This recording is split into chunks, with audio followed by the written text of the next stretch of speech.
नमस्कार, मैं हूं नंदिनी। आप देख रहे हैं द फुल झट। अमेरिकी न्यायाधीश विभाग ने एमेट टिल की मौत को अपनी हालिया जांच को समाप्त कर दिया है। एक श्वेत किशोरी जिसे सन 1995 में बेरहमी से अपहरण और प्रताड़ित कर मार डाला गया था, ये साबित करने में ये न्यायाधीश विफल रहने के बाद एक प्रमुख गवाह ने झूठ बोला था। टिल के परिवार ने कहा है कि वे इस खबर से निराश हैं कि कुख्यात लिंचिंग के लिए कोई जवाबदेही नहीं होगी। टिल के चचेरे भाई ने कहा है कि आज का दिन हम कभी नहीं भूलेंगे। उन्होंने शिकागो में एक संवाददाता सम्मेलन के दौरान कहा कि 66 साल से हमने दर्द सहा है, मैंने बहुत दर्द सहा है। डीओजी ने सन 2017 में एक श्वेत महिला कैरोलिन के ब्राउनटेन डोलहम ने हवाले से एक किताब के बाद जांच को फिर से खोल दिया, जिसमें कहा गया था कि उनसे सीटी बजाने और उसके प्रति यौन संबंध बनाने के बारे में झूठ बोला था। लेकिन जांच में डोलहम ने खिलाफ आरोपों के बिना समाप्त हो गई, जिससे FBI की बताया है कि उसने कभी भी अपने आरोपों को वापस नहीं लिया। न्याय विभाग ने सोमवार को एक समाचार वैज्ञानिक को कहा है कि उचित संदेश से परे साबित करने के लिए पर्याप्त सबूत हैं कि नहीं उनसे FBI से झूठ बोला था।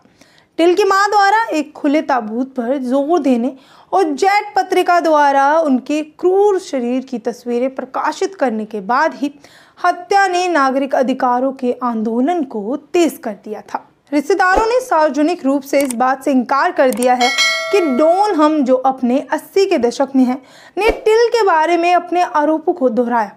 अधिकारियों ने यह भी कहा है कि साल 2017 में द ब्लड ऑफ एमेट टिल के लेखक टिमोथी पी टाइसन किसी भी रिकॉर्डिंग या टेप के उत्पादन करने में असमर्थ थे, जिसमें डोलहम ने कथित तौर पर किशोर के साथ अपनी मुठभेड़ के बारे में झूठ बोलना का स्वीकार किया था।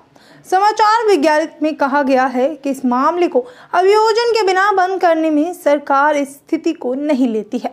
सन 1995 में महिला ने राज्य की अदालत में गवाही सही या सटीक थी या नहीं, घटनाओं के उसके संस्करण के विश्वसनीयता के बारे में काफी संदेह है, और कि उस समय में तथा जो भी साथ रहने वाले अन्य लोगों द्वारा सब कुछ खंडन किया जा चुका है, जिसमें एक जीवित गवाह का विवरण भी शामिल है। टिल के मारे जाने के कुछ दिनों बाद ही उसने शरीर की तलहटी में नदी में खींच लिया गया था, जहां उसे कॉटन जिन के पंख से तोड़कर फेंक दिया गया था। दो गोरे लोगों, रॉयड ब्रायंट और उसके सौतेले भाई JW मिल्स ने टिल की हत्या में लगभग 1 महीने बाद हत्या के आरोपों में मुकदमा चलाया गया था, लेकिन एक ऑल व्हाइट मिसिसिपी जूरी के द्वारा उन्हें बरी कर दिया गया। महीनों बाद उन्होंने लुक पत्रिका के साथ एक भुगतान साक्षात में हत्या की बात कबूल की। ब्रायंट की शादी 1995 में डोलहम से हुई थी। साल 2004 में न्याय विभाग ने टिल की हत्या की जांच शुरू की थी, जब यह पूछताछ हुई कि क्या अभी भी जीवित किसी के खिलाफ आरोप लगाया जा सकता है या नहीं। विभाग ने कहा है कि सीमाओं की कानून किसी भी संभावित संज्ञेय अपराध पर समाप्त हो गया था, लेकिन FBI ने राज्य जांचकर्ताओं के साथ काम किया ताकि ये निर्धारित किया जा सके कि राज्य के आरोप लाए जा सकते हैं या नहीं। फरवरी साल 2007 में मिसिसिपी के ग्रैंड जूरी ने किसी को भी अभियोग लगाने से मना कर दिया और न्याय विभाग ने घोषणा की है कि वह मामले को बंद कर रहा है। ब्रायंट और मिल्स के पर दोबारा मुकदमा नहीं चलाया गया और अब वे दोनों ही मर चुके हैं। डोलहम उत्तरी कैरोलिना के रेले में रह रहा है। साल 2006 में FBI ने दशकों पहले नस्लीय रूप से प्रेरित हत्याओं की जांच के लिए एक ठंडे मामले की पहल शुरू की।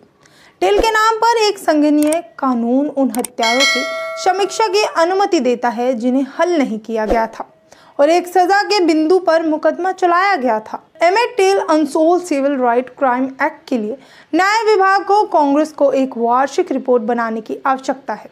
साल 2020 में कोई रिपोर्ट दर्ज नहीं की गई, लेकिन जून साल 2021 में दर्ज एक रिपोर्ट में संकेत दिया गया कि विभाग अपनी भी टिल की अपहरण और हत्या की जांच कर रहा है। FBI जांच के पार्कर ने साथ एक बातचीत में शामिल थी, जिससे पहले की एक साक्षात के रूप में AP को बताया गया था कि उसने मनी और मिसिसिपी के एक स्टोर में महिला ने अपने चचेरे भाई की सीटी सुनी, लेकिन किशोर ने मारे जाने की गारंटी के लिए कुछ नहीं किया। आज के लिए बस इतना ही। देश दुनिया की बाकी जानकारी के लिए हमारे साथ जुड़े रहें और हमारे वीडियो को लाइक और चैनल को सब्सक्राइब करना ना भूलें। धन्यवाद।